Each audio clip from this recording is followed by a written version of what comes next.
నమస్తే, నా పేరు అవినాష్ మన్నాడి. ఈరోజు ప్రముఖ కార్పొరేట్ కంపెనీలో సేల్స్ డైరెక్టర్గా పనిచేస్తున్నటువంటి మహేష్ గారితో మనం ముఖాముఖి చర్చించబోతున్నాం. ఆయన అనుభవాలు, సేల్స్లో ఉన్నటువంటి కొన్ని టిప్స్, ఇప్పుడు ఆయన జర్నీ ఎలా సాగింది, అదిత్రితో ఆయన ప్రయాణం ఎలా ఉంది అనే విషయాల గురించి మనం డిస్కస్ చేద్దాం. నమస్కారం మహేష్ గారు. నమస్తే సార్. సార్, ఇప్పుడు మీరు అదిత్రిలో జాయిన్ అయ్యి ఎన్ని సంవత్సరాలు అయిందండి? సుమారు 3.5 years నుంచి 4 years అయింది సార్. 2021 మార్చ్ నుంచి ఇక్కడే ఉన్నాను. అంటే కోవిడ్ తర్వాత మీరు తర్వాత వచ్చాను. ఎట్లా ఉంది సార్ ఇక్కడ మీ ప్రయాణం? బాగుంది సార్. నేను బేసికల్లీ నా ఇండస్ట్రీ ఇది కాదు. బిఫోర్ ఈ ఆదిత్రికి రాకముందుకు నేను టీచింగ్ ఇండస్ట్రీలో ఉండేది. కాలేజ్లో, ఇంజనీరింగ్ కాలేజ్లో అసిస్టెంట్ ప్రొఫెసర్ చేశాను. నాది క్వాలిఫికేషన్ వచ్చేసి MBA అయిపోయింది.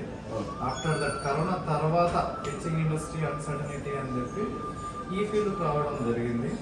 ఆదిత్రి గ్రూప్ అనేది ప్రజెంట్ గుంటూరు, వైజాగ్, తిరుపతి, హైదరాబాద్లో ఒక టాప్ 10లో టాప్ మోస్ట్ కంపెనీగా రన్ అవుతుంది. అందులో నేను మంచి లీడర్గా సక్సెస్ అయ్యాను ఇక్కడ. సో నేను వేరే ఆలోచన లేకుండా వేరే బ్రాండ్ అంటే ఇప్పుడు కన్స్ట్రక్షన్ ఫీల్డ్ కాదు, నాట్ ఓన్లీ టీచింగ్ కానీ వేరే ఆలోచన లేకుండా ఫుల్ ఫ్లెడ్జ్గా ఆదిత్యలోనే ఉన్నాను సార్. ఇక్కడ ఎర్నింగ్స్ ఎట్లా ఉంటాయి సార్ మీకు? బాగుంటుంది సార్. ఎర్నింగ్ విషయంలో కంపేర్ టు అదర్ కంపెనీస్ ఇక్కడ అసోసియేట్ను గార్డ్గా స్వీకరించే కంపెనీ మాది. ఏ కంపెనీ అయినా కానీ కస్టమర్ గార్డ్ అంటారు, బట్ ఇక్కడ అసోసియేటే గార్డు. ఇప్పుడు కస్టమర్ ఒకరు వచ్చారంటే వాళ్ళు ఏదో ఒక ప్రొడక్ట్ కొనుక్కొని ఒక ఫ్లాట్ కొనుక్కొని వైండప్ అయిపోతారు. బట్ ఇక్కడ ఒక అసోసియేట్ నిలబడ్డాడు అంటే అలాంటి 100 కస్టమర్స్ని తీసుకొస్తారనేది కంపెనీ ఆలోచన, కంపెనీ పాలసీ. అంటే మీలాంటి ఒక చదువుకున్న వ్యక్తి కూడా ఇందులోకి వచ్చి చేయటం అనేది, అంటే జనరల్గా మామూలుగా రియల్ ఎస్టేట్ అంటే ఒక చిన్న చూపు ఉన్నటువంటి పరిస్థితుల్లో అంటే మిమ్మల్ని ఎక్కువగా ప్రభావితం చేసింది ఏంటి అసలు ఇందులోకి రావడానికి? ఇప్పుడున్నది ఏంటంటే మీరు అనేది ఏంటంటే ప్రీవియస్లో ఏదో తులొచ్చొక్క వేసుకొని 10th ఫెయిల్ అయితేనో ఎవరో రియల్ ఎస్టేట్ చేయాలి, అది బార్లోనో లేకపోతే రెస్టారెంట్లోనో కూర్చొని క్లోజింగ్ చేసే సిస్టమ్ వెళ్ళిపోయింది సార్. ఇప్పుడు ఆ సిస్టమ్ లేదు. ఇప్పుడు ప్రజెంట్ ఉన్న మైండ్ సెట్ పబ్లిక్లు కానీ, ఇన్వెస్టర్స్ కానీ, బిజినెస్ మ్యాన్ కానీ ఏముంది అంటే అంతా వైట్ కలరే. ఎక్కడ ఇన్వెస్ట్మెంట్ చేయాలి, డబ్బులు ఎక్కడ ఇన్వెస్ట్మెంట్ చేస్తే డబ్బులు అవుతుంది అనే కాన్సెప్ట్ అందరికీ ఇప్పుడు సాఫ్ట్వేర్స్ ఉన్నారు, ఇన్వెస్టర్స్ ఉన్నారు, బిజినెస్ మ్యాన్స్ ఉన్నారు, మంచి మంచి బ్యాంకర్స్ ఉన్నారు, లెక్చరర్స్ ఉన్నారు. వీళ్ళందరికీ అవేర్నెస్ వచ్చారు. ల్యాండ్ కొనాలి, లేకపోతే ఫ్లాట్స్ కొనాలి, లేకపోతే అపార్ట్మెంట్ ఫ్లాట్స్ కొనాలి, లేకపోతే మేము ఇప్పుడు ఎల్ఓఈన్ అని చెప్పి తిరుపతిలో ఒక ప్రాజెక్ట్ కడుతున్నాం సార్. అది చాలా బ్యూటిఫుల్ కాన్సెప్ట్.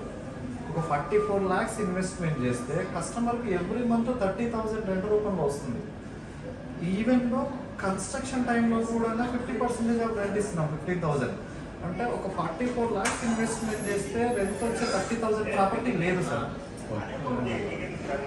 అంటే ఓన్లీ 44 lakhs ఇంకేమైనా ఉంటాయి సార్ ఇక్కడ ఆఫీస్? ఇక్కడ 2 సైజెస్ ఉన్నాయి సార్. మాకు 450 SFT అని చెప్పి ఒక సైజ్ ఇస్తున్నాం స్టార్టింగ్ సైజ్. రెండో సైజ్ వచ్చేసి 600 SFT. ఫస్ట్ సైజ్ వచ్చేసి 450 SFT, 34 lakhs. రెంట్ వచ్చేసి 30,000 ఆఫ్టర్ కన్స్ట్రక్షన్. అదే 600 SFT వచ్చేసి 58 lakhs సార్, ఇంక్లూడింగ్ ఈస్ట్ లేకపోతే FRC అన్ని కలుపుకొని ఇస్తున్నాము.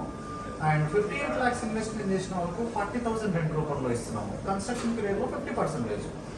యాక్చువల్లీ ఇది ఎంత బెస్ట్ అని ఎందుకు చెప్తున్నాను సార్ అంటే, ఇప్పుడు ఎగ్జాంపుల్ ఏదైనా ఒక రిటైర్డ్ పర్సన్ ఉంటాడు, ఒక పర్సన్ ఒక 40 లక్షలు 60 లక్షలు ఇన్వెస్ట్మెంట్ అంటే బల్క్ ఏదైనా అమౌంట్ వచ్చింది రిటైర్డ్ పర్సన్స్ కానీ ఎవరికైనా, దాన్ని మనం బ్యాంకులో డిపాజిట్ చేసుకుంటే ఫిక్స్డ్ డిపాజిట్ రూపంలో కానీ ఏ రూపంలో కానీ డిపాజిట్ చేస్తే ఇప్పుడు నేను చెప్పినట్టుగా 30,000 40,000 ఇన్కమ్ రావచ్చు ఇంట్రెస్ట్ రూపంలో. బట్ ఇక్కడ ఏమైతుందంటే ఇప్పుడున్న 58 lakhsది రెడీ టు మూవ్ టైంకి వచ్చే వరకు 1.2 నుంచి 1.5 CRకి వెళ్తుంది.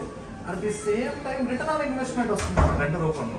ఈ విధంగా బెస్ట్ ఇన్వెస్ట్మెంట్ సార్ ఇది ఎల్ఓఈన్ ప్రాజెక్ట్. మీరు అన్నట్టు ఏంటంటే ఇక్కడ ప్రాపర్టీ ఉంటుంది, దాని వాల్యూ హైక్ అవుతుంది, వీళ్ళకి ఎవ్రీ మంత్ రిటర్న్స్ వస్తుంది రెంట్ రూపంలో వస్తుంది. జనరల్గా ఏంటంటే మనం డిపాజిట్ చేసుకున్నప్పుడు అక్కడ ఓన్లీ ఆ అమౌంట్ అట్లనే ఉంటుంది, ఆ వచ్చే అమౌంట్ ఏదైతే ఉంటుందో అది మాత్రమే తీసుకుంటాం. రిటర్న్ ఆన్ ఇన్వెస్ట్మెంట్ ఇంట్రెస్ట్ రూపంలో మాత్రం ఎంజాయ్ చేస్తాం. ఆ వాల్యూ ఏమి పెరగదు, కానీ ఇక్కడ మాత్రం డెఫినెట్గా ప్రాపర్టీ వాల్యూ ఇంక్రీజ్ అవుతుంది, రిటర్న్ ఆన్ ఇన్వెస్ట్మెంట్ వస్తుంది.